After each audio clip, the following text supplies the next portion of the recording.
Okay, so thank you, Dan. Thank you, Helene. Thank you, And Leonard. now we've got the keyboard back on stage. We're going to turn to Martha Schlamme's repertoire. Another emigre from German-speaking Europe was, who we mentioned earlier, was Kurt Weill, whose most famous work was the Three-Penny Opera in the adaptation translation by Mark Littstein.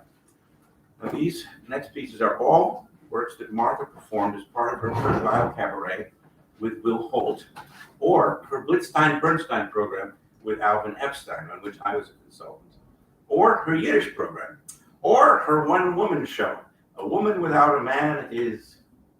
Like a fish without a bicycle. That was a line that she borrowed from Flo Kennedy.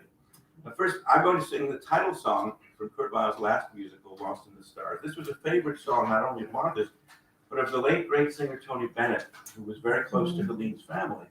Her mother's husband was his manager for a while. There's a story about how, which I read just recently in his obituary, that Tony Bennett sang this song at an outdoor Hollywood Bowl concert. All of a sudden, a shooting star was seen falling through the sky. Lost in the Stars. The next day, Ray Charles called him up and said, "How did you do that?" So after Lost in the Stars, we'll have a poem by Edna St. Vincent Millay that Martha loved to recite dramatically, which our friend Joel Mandelbaum, who I think is watching on streaming, we can't see him, but he can see us.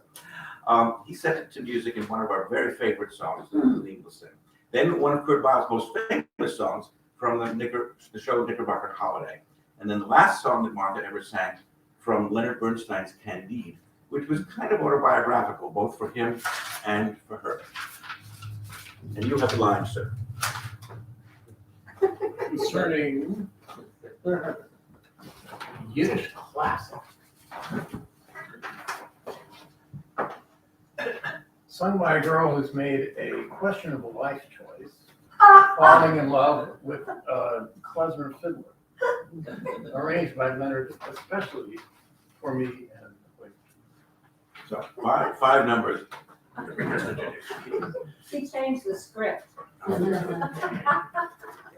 was my only one. Yeah, you know, when Ellie Sigmaster's son Alan Mandel would play a piece that he'd written for him, and he'd really botch it up, Sigmaster would say, "Well, I could have written it that way."